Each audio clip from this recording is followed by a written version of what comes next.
Halo, assalamualaikum warahmatullahi wabarakatuh. Selamat malam dan salam sejahtera bagi kita semuanya. Yang terhormat Dewan Juri yang tengah menyaksikan video ini, dan kepada seluruh teman-teman yang telah meluangkan waktunya untuk menyaksikan video ini, aku ucapkan terima kasih banyak. Dan aku mohon bantuan dari teman-teman untuk like, memberikan komen, dan men-share ke seluruh sosial media yang teman-teman miliki agar video ini bisa terpilih menjadi video favorit dalam Communication Contest 2021. Terima kasih. Seperti kata pepatah, tak kenal maka tak sayang. Oleh karena itu, izinkan aku memperkenalkan diri. Aku Ainur Ridho Azra, biasa dipanggil Ridho. Aku merupakan mahasiswa semester 3 jurusan Ilmu Komunikasi Universitas Andalas Padang. Seperti tema dari storytelling kali ini, yaitu pengalaman bermedia sosial. Nah, sebelumnya, jika kita pikir-pikir, saat ini sosial media itu udah nggak terpisahkan lagi dari kehidupan manusia. Gimana enggak, dari bangun tidur sampai tidur lagi, kita akan bersentuhan dengan namanya media sosial, apapun itu. Setiap orang pasti memiliki pengalaman-pengalaman unik dalam bermedia sosial. Nah, kali ini aku akan mengajak teman-teman untuk melihat dan mereview bagaimana sih pengalaman teman-teman netizen 62 dalam menggunakan sosial media. Cerita pertama datang dari seorang pengguna sosial media yang bernama Syafril Ramadhani. Jadi ini bukan cerita bahagia, karena di sini Bang Syafril ini menceritakan pengalamannya bertemu dengan istrinya melalui sosial media. Cerita ini berlatar belakang pada tahun 2007, di mana Mas Syafril saat itu masih seorang mahasiswa di jurusan Teknik Perminyakan di salah satu kampus di Indonesia. Dan biasanya kerjanya itu nggak tetap stay di satu tempat, melainkan berpindah-pindah dari satu tambang ke tambang lain gitu. Jadi Mas Syafril ini sadar dengan hal itu dan kepikiran lah untuk mencari seorang istri yang bisa menyesuaikan dengan keadaan dari Mas Syafril ini. Nah, terpikirlah Mas Syafril ini untuk memiliki istri dari kalangan dokter gigi. Dan menghilangkan stres, Mas Syafril ini sering bermain Dota di warnet terdekat rumahnya. Nah, sambil menunggu bintang habis setelah bermain Dota, Syafril ini kepikiran membuat akun di salah satu sosial media, saat itu Friendster. Friendster ini merupakan aplikasi sosial media yang dikembangkan pada tahun 2000-an, di mana aplikasi ini serupa dengan Facebook di zaman sekarang. Tujuannya adalah supaya bisa men-stalking para cecan-cecan FKG. Jadi Mas Syafril sini bertujuan untuk mencari bidik misi, untuk mencari target-target yang sesuai dengan kriteria yang diinginkan. Di mana Mas Syafril ini berkeinginan memiliki istri yang putih, cantik, dan mancung kayak gini ya.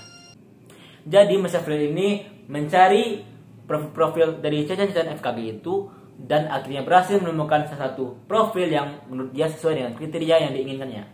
Dengan pedenya, Mas Syafril ini beranikan dirinya untuk menchat si wanita ini melalui direct message yang seperti DM zaman sekarang. Lantas DM-nya itu gak direspon dong sama si mbak-mbak FKG ini. Ya iyalah, kan kenal aja kagak, tiba-tiba ngechat, muji-muji, ngomong-ngombalin gitu kan. Ya mungkin mbaknya juga ilfil kali, atau takut kali kan, ini siapa nih orang. Jadi gak direspon deh sama si mbak FKG. Nggak cerita, Mas Syafril ini ikut kegiatan kemahasiswaan, di mana di sini tidak hanya dari teknik perminyakan, namun juga dari jurusan lainnya, termasuk dari FKG. Nah, bahas kesempatan emas banget dong buat si Mas Syafril untuk mencari target-target yang sesuai dengan kriteria yang dimilikinya gitu, biar bisa jadikan calon istri masa depan gitu. Setelah mencari, akhirnya ketemulah seorang wanita cantik idaman dari Mas Syafril ini, dan kemudian dicobalah untuk didekati. Ternyata si mbaknya ini responnya bagus dan klop dan cocok dan cocoknya nyambung gitu. Akhirnya jadilah hubungan kisah cinta asmara antara Mbak FKG dan Mas Syafril ini.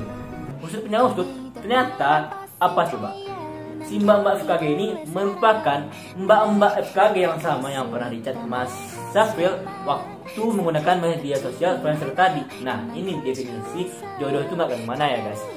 Awalnya ketemu di dunia maya dan gak direspon, ternyata di dunia nyata Allah ketemukan lagi dan akhirnya bisa berjodoh sampai bisa berpacaran 4 tahun dan memutuskan untuk meneruskan ke jenjang yang lebih serius, yaitu pernikahan.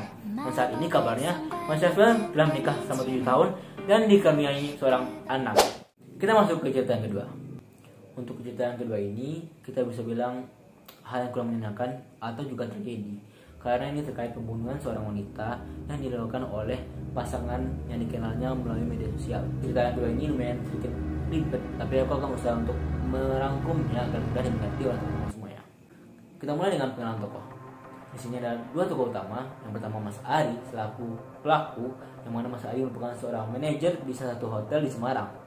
Selanjutnya ada Mbak Ferin sebagai korban, di mana Mbak Ferin bekerja sebagai candy girl dan SPG. Awalnya Mbak Ferin dan Mas Ari berkenalan melalui sosial media Instagram.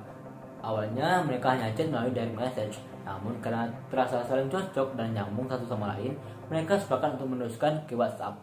Dari WhatsApp, mereka semakin sering berkomunikasi dan mereka juga tak lelah lagi untuk membahas topik-topik yang bahkan lumayan tabu, yaitu terkait fantasi masing-masing. Sehingga mereka sepakat pada tanggal 31 Juli 2018, hari Selasa, untuk mewujudkan fantasi mereka tersebut dalam satu kencan yang mereka sepakati di salah satu hotel di Semarang. Mbak Ferin datang menggunakan taksi online yang dipesan oleh temannya, sedangkan Mas Ari datang menggunakan sepeda motor miliknya. Mereka berkomunikasi seperti biasa dan bahkan mereka terlihat baik-baik saja dan sempat melakukan hubungan badan pada pukul 6:30. Setelah melakukan hubungan badan, Mas Ari kembali menyinggung terkait fantasi yang dimilikinya, sehingga mereka bersepakat untuk mewujudkan fantasi tersebut. Mungkin seperti yang di 50 Shades of Grey, jika teman-teman tahu, Mas Ari ini berkeinginan untuk mengikat tangan dari Mbak Ferin, dan Mbak Ferin setuju pada awalnya.